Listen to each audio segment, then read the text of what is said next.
পড়ছিলাম আমার বোবা ফুল, কলমে তৃপ্তি এহসান নওরা। পর্ব সংখ্যা ৪৯ এর প্রথমার্ধ। বিয়ের শপিং চলছে পুরোদমে। মেহরাবরা উঠেছে রংপুর জেলার আশেপাশে এক রিসোর্টে। আজাদ সাহেব অবশ্য সৌজন্যতার খাতিরে বলেছিলেন শিকদার নিবাসে বিয়ের আগ পর্যন্ত থাকতে। মায়েরা রাজি হয়নি। এটা দৃষ্টিকটু যেমন দেখায়, তেমনি আনন্দেও ঘাটতি পড়বে। বরকনে কবুল পড়ার আগ মুহূর্ত অবধি দূরত্বে থাকাই সুন্দর। মলে এসেছে খুদে সদস্যরা, অর্থাৎ তুহফা, অভ্র, সুখ। তাদের নিয়ে এসেছে বর্ণ। তার সম্মতিক্রমে দায়িত্বটা তামিজ সাহেব দিয়েছেন, যদিও ড্রাইভ মাহির করেছে। অন্যদিক থেকে মেহেরা বেগম মায়েরা এসে যোগ দেয়। তাদের সাথে দূর সম্পর্কের কাজিন রিদি, রুবাইয়াত ও আইজাকেও আহ্বান করা হয়েছিল। আসেনি তারা। বয়স তো একরকম পার হয়ে গেল। বিয়ের কেনাকাটা তাদের কাজ নয়। যাদের বিয়ে তারাই বরং নিজের পছন্দ মতো নিক। সুখ, এটা দেখো কেমন লাগে। কাঁচা হলুদ এবং সবুজের মিশেলে একটা লেহেঙ্গা। হলুদ সন্ধ্যা উপলক্ষে দেখালো মায়েরা। সুখের গায়ে আলতো জড়িয়ে সরু চোখে পরখ করে ঠোঁট কামড়ে চোখ উল্টে মেহরাবকে বলল, ভাই তুই বল, সুন্দর না? সুখের মুখশ্রী ফ্যাকাশে। ঢোক গিলে আর চোখে খানিক দূরে দেখার চেষ্টা করে। পিলারে হেলে দাঁড়িয়ে বর্ণ, দুহাত বুকে ভাঁজ করে এক হাতের বৃদ্ধাঙ্গুলি দিয়ে ঠোঁটে স্লাইড করছে। বহমান কলতান মুক্ত নদীর মতো শান্ত। চোখের গগলসের জন্য নজর কোন দিকে বুঝে ওঠা দুষ্কর। তবু সুখ নিঃসন্দেহে বলে দিতে পারবে পুরুষটি তাকেই পর্যবেক্ষণ করছে তীক্ষ্ণ খেয়ালে। শুধু এই মুহূর্তে নয়, সেই সকাল থেকে। এখানে আসার পূর্বে গাড়ি ওঠার সময় গম্ভীর গলায় সতর্ক করেছে, ডক্টরকে বিয়ে করতে চাস? Great choice, I appreciate you, but ওর আশেপাশে যেন তোর ছায়াটাও না দেখতে পাই। আজব, মানুষটা এত বেহায়া কবে থেকে হতে শুরু করলো? সুখ দ্বিধান্বিত। কোনো প্রতিক্রিয়া সে দেখায়নি তখন। তাকিয়েছিল এক দৃষ্টে, প্রায় কিয়ৎক্ষণ। সুপ্ত শ্বাস ছাড়ে সুখ। ভারাক্রান্ত মনে মৃদু হাসল। বুঝল, আপনাদের পছন্দই আমার পছন্দ। এমন বললে তো হবে না। তোমাদের বরকনে দুজনের নির্লিপ্ততা আর আমাদের তোড়জোড় দেখে যার বিয়ে তার হুঁশ নেই, পাড়াপড়শির ঘুম নেই, প্রবাদের সাথে মিলে যাচ্ছে না। কি বলো তুহফা? শেষের কথাটির সাথে একমত পোষণ করলো তুহফা। সজোরে মাথা দুলিয়ে বলল, একদম। মায়েরা ধীরে মেহরাবের দিকে চায়। পরপরের ঠোঁট থেকে নীরবে হাসি সরে আসতে নিল। মনটা যেন অচিরেই ধক করে ওঠে। মেহরাবের চোখে পূর্বের সেই উচ্ছ্বাস দেখতে পাচ্ছে না মায়েরা। সেই রাত থেকেই, যেই রাতে সে ভাইয়ের বুকে হামলে পড়ে হু হু করে ডুকরে উঠে ঠকে যাওয়ার গল্প শুনিয়েছিল। ভাইয়ার তার প্রতিশোধ পরায়ণ হয়ে উঠছে ধীরে ধীরে। জোসেফের কাছে বদলা নিতে চায়, কিন্তু মায়েরা চিন্তিত অল্প বিস্তর। জোসেফ জোয়ারদার সত্যিটা স্বীকার করে মাপ চেয়ে ভিন্ন ভিন্ন নাম্বার থেকে কন্ট্যাক্ট করার চেষ্টা করছিল গত কয়েকদিন আগেও। অথচ আজ প্রায় 7 দিন হতে চলল তার পক্ষ থেকে আর কোনো কল কিংবা টেক্সট আসেনি। মানতে না পেরে হাল ছেড়ে দিল নাকি, নাকি অন্য কোনো ব্যাপার? মায়েরা গভীরে ভাবল না। যা হয় হোক, সে এই জীবনে কখনো জোসেফকে ক্ষমা দেবে না, আর না তার দিকে দ্বিতীয়বার ঘর বাঁধার স্বপ্ন নিয়ে ফিরে চাইবে। প্রতারক চরিত্রহীনদের সাথে আর যাই হোক সংসার করা যায় না। ওয়াও আপু, এটা কিন্তু জোশ। আর ডাকে মায়েরা ফিরে দেখল নেভি ব্লু কালারের একটা শাড়ি, তাতে মুক্তোর পাথরের মতো ছোট্ট ছোট্ট স্টোন। এই রং তোহফার ইমোশন।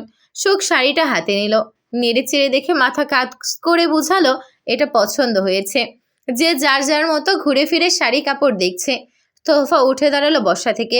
একটা শাড়িতে চোখ আটকেছে। ধীর পায়ে তাই নিকটবর্তী হলো। শাড়িটা টাঙিয়ে রাখা হয়েছে গোল্ড আর ল্যাভেন্ডার কালারের মিশেলে।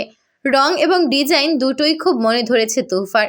কাঁধে জড়িয়ে পিলারের আয়নায় নিজেকে দেখল ততক্ষণ। একসময় ছেড়ে সরে আসে। ম্যাম, শাড়িটা কিন্তু আপনাকে ভীষণ মানিয়েছে, চাইলে নিতে পারেন, আপনার জন্য ডিসকাউন্ট। দোকানি বলল, যেটা প্রায় কাস্টমারকে তারা বলে থাকে। মিথ্যে হলেও থ্যাঙ্কস, বাট এখন নয়। তোহফা হাসলো শুষ্ক। শাড়ি পরার অভ্যেস নেই তার, কিন্তু শখ আছে।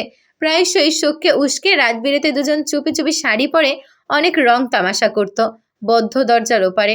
রুম থেকে বের হওয়া হয়নি কখনো। লজ্জা লাগে মামিদের সামনে পড়লে। এরও যথেষ্ট কারণ আছে। তা হলো, প্রথমবার যেদিন সকলের সামনে শাড়ি পরে হাজির হয়েছিল, সেদিন আইজা মজার ছড়ে বলেছিল, হ্যাঁ রে তোফা, তোকে তো একেবারে কনে বউ লাগছে, যোগ্য পাত্র খুঁজতে হবে দেখছি।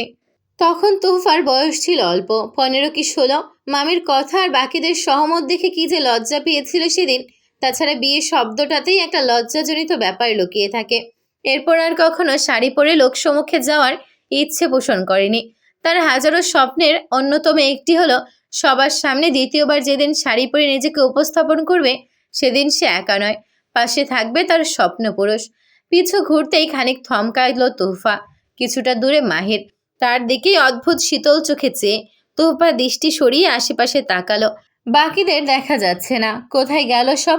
উত্তরটা মাহির দিল শান্ত গলায়, ওরা সামনের শপে গেছে। আপনি জাননি যে? কথাটি মুখ ফুসকে বেরিয়ে এলো, অথচ সে মন করেছিল মাহির ভাইয়ের সাথে কথাই বলবে না আমরণ। অভিমান জমেছে, আকাশচুম্বী অভিমান। তাছাড়াও মাহির মৃদু হেসে কাঁধ দোলালো। যায়নি।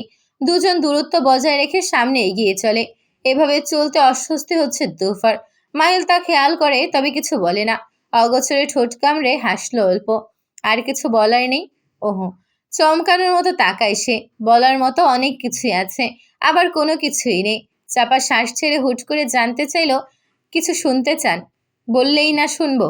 কোমল পুরুষালী সেই স্বরে কি যেন জাদু ছিল।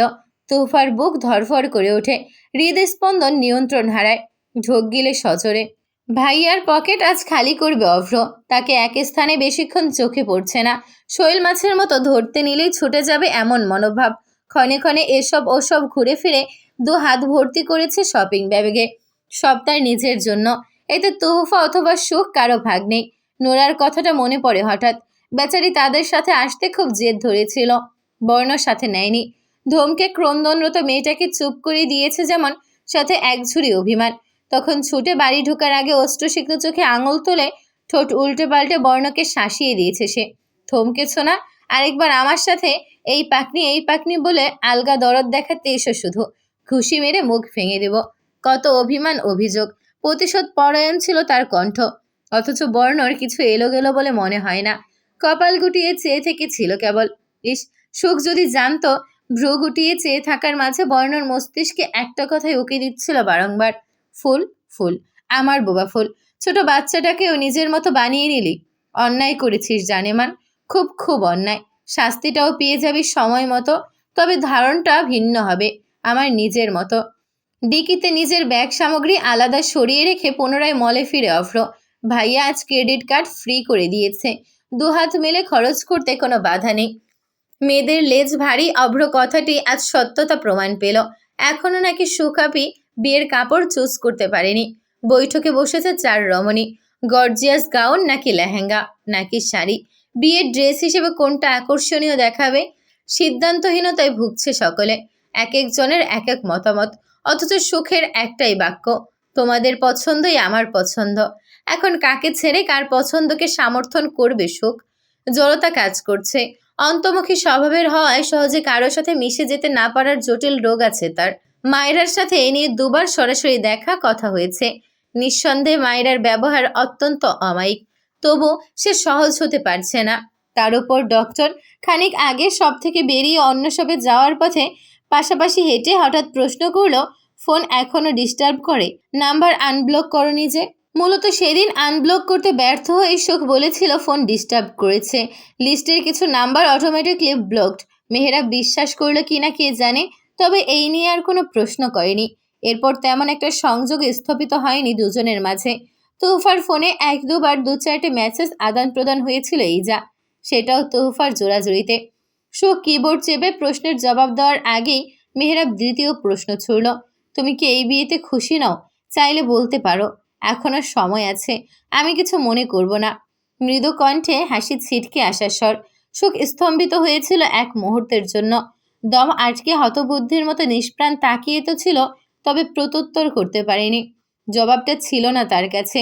বর্ণ দূরে থেকে দাঁড়িয়ে দুজনের কথা না শুনতে পেলেও পাশাপাশি হাঁটতে দেখেছে। ওহো, সুখকে এই নিয়ে কিছু বলেনি, রাগও দেখায়নি, তার মুখোমুখি হয়নি, কিন্তু নিজের ক্ষতি অবশ্যই করেছে। হাত থেকে রক্ত ঝরে পড়ছিল টুপটাপ। সুখ স্পষ্ট দেখেছিল তখন। এই সুখ, কোথায় হারালি? দেখ এই ড্রেসটা পছন্দ হলো কিনা। সুখ চমকে তাকায়। ড্রেসের দিকে ভালো মতো না চেয়েই বোঝায় পছন্দ হয়েছে ভীষণ। ট্রায়াল রুমে গিয়ে একবার পরে আয় দেখি। লেহেঙ্গা হাতে ধরিয়ে দেয় তোহফা। বেখেয়ালি সুখ ঘন ঘন মাথা ঝাঁকিয়ে অন্যমনস্কে খানিক দূরে অবস্থিত ট্রায়াল রুমের উদ্দেশ্যে পা চালায়। দৃষ্টিজোড়া আশেপাশে কাকে যেন খুঁজছে ফিরছে। ম্যাম, এটা আপনার জন্য, একবার ট্রাই করে দেখুন। ফ্যাল ফ্যাল চোখে ভ্রু বাঁকায় সুখ। তার জন্য মানে? এদিকটায় তো সে আসেইনি। লোকটার হাতের দিকে কৌতূহলবশত নজর ঘোরায়। অ্যাশ কালার ঝকমকে পাথরের প্রিন্সেস গাউন। সুখ শপে ঢুকতেই কেবল একবার তাকিয়েছিল গাউনটার দিকে, কিন্তু কাউকে কিছুই বলেনি। তবে এটা তার হয়ে গেল কবে? এটা আমার জন্য মানে? কে বলেছে? আমি তো। সুখ কথাটি বলে হাতের ইশারায়। ভাগ্যিস লোকটা বুঝেছে তার ইঙ্গিত। মৃদু হেসে তার ঠিক পিছনে ইশারা করে বলল, ওই তো স্যার। স্যার কি হতে পারে? মেহরাব নয় তো? মুখে অন্ধকার নামের সুখ। অদৃশ্য একটা শঙ্কা এসে খপ করে কলিজাটা মুষ্ট ধরল যেন। ধীর লয়ে পিছু ঘুরেই স্তব্ধ হয়ে দৃষ্টিপাত। মুখে মাস্ক, চোখে গ্লাস, হাতে ব্যান্ডেজ, তাতে রক্ত ভারসমান। বর্ণ ভাই তার থেকে একটু দূর এই বুকে হাত বেঁধে কোনো কিছুতে ঢ্যাস দিয়ে হেলে দাঁড়িয়ে। পোশাক পাল্টে নিয়েছে। ব্ল্যাক শার্টের ভেতর থেকে বুকের দিকটায় হোয়াইট টি শার্ট উকিয়ে দিচ্ছে। সে তাকাতেই চোখের গ্লাস খুলে হাত নাড়িয়ে হাই জানালো অসভ্যদের মতো। বুক ছেড়ে দীর্ঘশ্বাস বেরিয়ে এলো সুখের। শ্বাসটি স্বস্তির নাকি সঠিক বোঝা গেল না, তবে নাকচ করলো লোকটাকে। বলল, এটার আর প্রয়োজন নেই। হাতের লেহেঙ্গা দেখিয়ে বোঝালো এই যে এটা বিয়ের ড্রেস হিসেবে সিলেক্টেড। অদূর থেকে মাস্কের আড়ালে চোয়াল শক্ত হয় বর্ণের। হাতে হাত ঘষে ঠোঁট গোল করে জোরে জোরে শ্বাস ছাড়ে। গাউন হাতে দাঁড়িয়ে থাকা লোকটা নিরুপায় মুখে প্রশ্নাতীত চোখে তাকিয়ে রয়, যার অর্থ এটা নিতে ম্যাম নিষেধ করে দিয়েছে। এখন কি করব? এই সুখ হলো তোর? পরপরই সুখকে দাঁড়িয়ে থাকতে দেখে তোফা হতাশ গলায় বলল, এখনো দাঁড়িয়ে আছিস? লেট হয়ে যাচ্ছে। আরো কত কি কেনা বাকি। সরি, যাচ্ছি এখনই। মেরুন রাঙা ভারী দুলহান লেহেঙ্গাটা সামলাতে বড্ড হিমশিম খাচ্ছিল সুখ। বর্ণ হুটহাট মেহরাবের পাশে এসে বসল। সকলে তখন সুখের প্রশংসায় মত্ত। মায়েরা বলল, আমাদের সুখকে তো ভারী মিষ্টি লাগছে। বউ বউ, পুতুল বউ। অভ্র বলল। সুখ ঠোঁট ঠোঁট গুজে দৃষ্টি নামিয়ে লজ্জা মিষ্টিত হাসে। পরপরই বুকটা চিনচিনে ব্যথায় কাঁকিয়ে ওঠে। পুতুল বউ নামটা আব্বু বলে মাঝে মাঝে। বউ নামটা মুখে নিলেই তখন প্রচণ্ড কান্না পেত সুখের। মনে হতো এই শব্দের জোর এতই তীব্র যে কন্যাদের বাবার বাড়ি ছেড়ে সকাল পিছুটান ছিন্ন করে অনেক দূরে অপরিচিত কোনো পরিবেশে অচেনা মানুষের সাথে বসবাস করতে হবে আজীবন। দিনটি কি কড়া নাড়ছে তার দরজায়। বুকের ভেতর অসহনীয় ব্যথার ঢেউ কেন থামে না? কি করবে সে? হৃদয়টা যে বড্ড যন্ত্রণা সিক্ত। দেখতে হবে না কার চয়েস। হৃদের দুষ্ট মাখা স্বরে ধর পড়িয়ে মাথা তুলল সুখ। প্রশ্নাতীত চোখে তোফার দিকে চাইল। কার পছন্দ? তুমি জানো না সুখ? মায়েরা অবাক হলো কিঞ্চিত। পুরোটা সময় তো সুখ পাশেই বসেছিল। সুখ লজ্জাস্কর হেসে দুদিক মাথা দোলায়। সত্যি খেয়ালে ছিল না। সে তো তখন অন্য জগতে বিচরণ করছিল। কি ভেবে অন্যমনস্ক ছিল নিজেরই মনে পড়ছে না। দিদি দিল জবাবটা। কে আবার? তোমার একমাত্র হবু বর ডক্টর শাহরিয়ার মেহরাব। বলার ফাঁকে দুহাতের পাতা মেহরাবের দিকে মেলে ধরল। শির দ্বারা সোজা করে বসল সুখ। গলা খাকারি দিয়ে লেহেঙ্গার কালার টেনে টুনে নেড়ে চেড়ে দাঁড়ায়। নজর লুকাতে চায় ঘন ঘন পল্লব ঝাপটে, এদিক ওদিক দৃষ্টি ছিটিয়ে। তবু বর্ণর সাথে চোখাচোখি হয়েই গেল। সাথে মেহরাবের সাথেও। তার দিকেই মৃদু হেসে লোকটা তাকিয়ে। বর্ণ কাঁধে হাত চাপড়ে তার। কি দারুণ চয়েস আপনার doctor. Really commendable. Thank you. বর্ণ সুখের দিকে সরু চোখ তুলে দেখল। ঘাড় বাঁকিয়ে থুতনিতে হাত রেখে কণ্ঠ খাদে নামিয়ে বলল সুর টেনে, ওয়েলকাম।